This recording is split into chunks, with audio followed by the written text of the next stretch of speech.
sitting down with us to talk about On the Road to Success with SMS, a little history behind the book. So I just wanted to ask you a few questions to talk a little bit about, first of all, how did the idea of the book come about? If I'm not mistaken, it was Maggie Miller and the board that thought that Brenda and I were traveling off to the distance, and they wanted to capture, so they kind of commissioned us to write this book. And because they wanted to capture all the information that we had been sharing as we did our consults across the United States and Canada. Okay, great, fantastic. And if you had to describe the book to a new parent or teacher, what would you say? I would say it's an easy read. It's very family friendly, teacher friendly. It's got a lot of practical information, yet it's got enough content that people can understand the context of Smith-Magenis.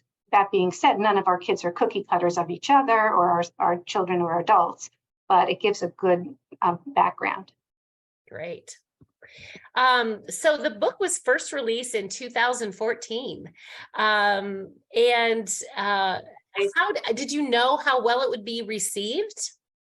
I had a sense that it would, because I knew that after we would do consults, Brenda and I would do a feedback to the families or the school districts or the agencies, and they were always just so happy to get something like meat and potatoes, something to work with.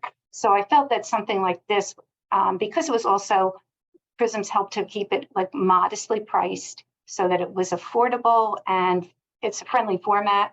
Everything about it, I think, made it easy, an easy sell, so to speak. I have a lot of parents that buy a couple of copies and make sure their school teams read them and such. Yeah. What feedback have you gotten from parents and teachers who have read the book? They're just thrilled by it. They can't believe how much it can capture their child or adult. That, like I said, but we know everyone's individuals, but just so helpful it is, because when a parent goes to a school or a parent goes to an agency to try to describe and understand what Smith-Magenis, the challenges can be, as well as the wonderful positives, it's coming from a parent, and they don't get that, they don't have that sense that they think that this is just one parent about their child.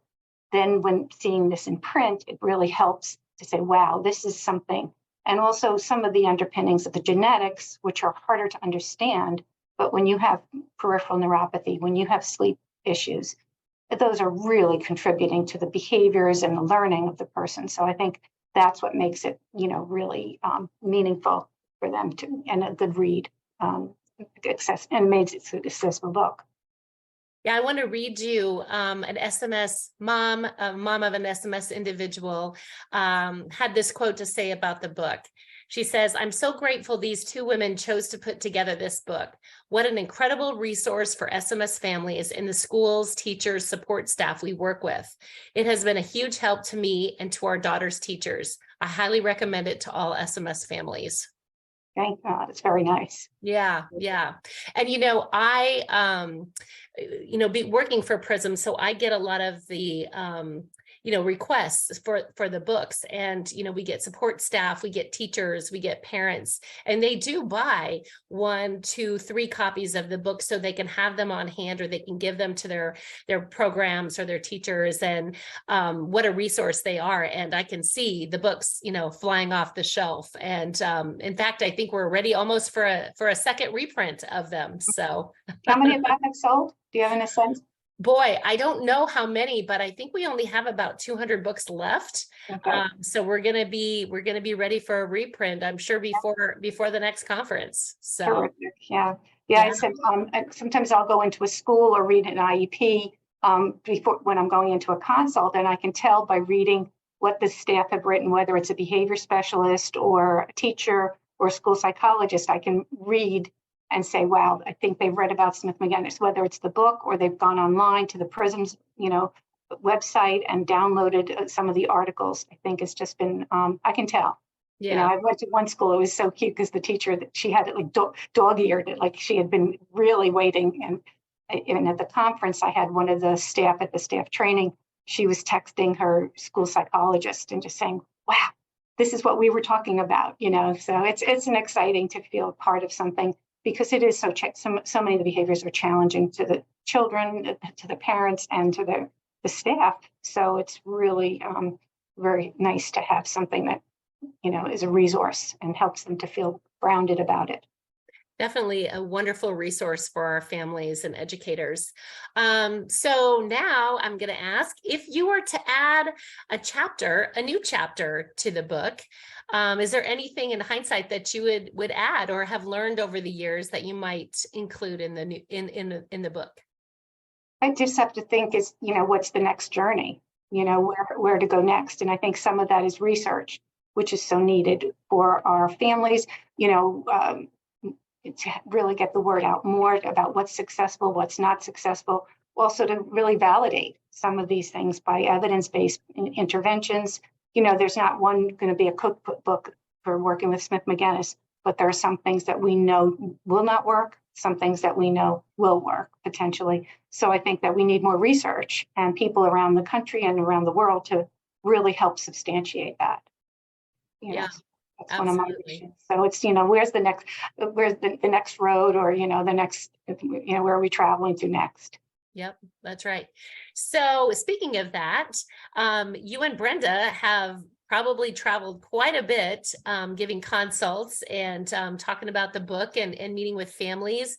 How many countries do you think you guys or states do you think you guys have traveled to? Well, I did a count, and I'm at least 21 states.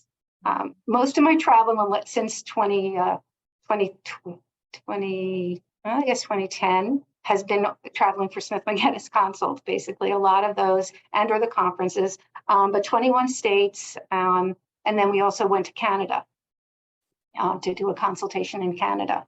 So yeah, I have a mom in Hawaii that says aloha a lot. I'm like, bring it on, I'll be into Hawaii in a heartbeat.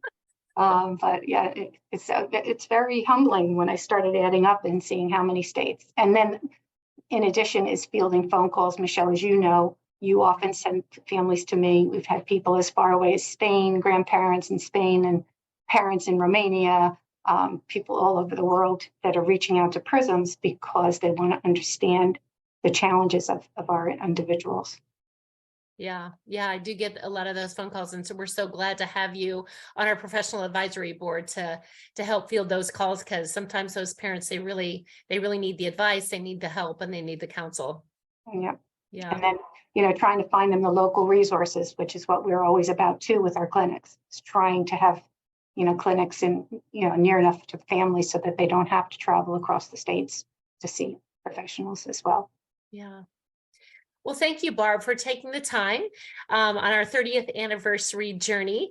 Thank you so much for you and Brenda writing this book and putting that book together. It really has been a great resource. And we just want to remind everybody that they can find it on our website and go to the PRISMS store, and they can purchase a copy of their very own if they want to get it. And we'll link it in the comments.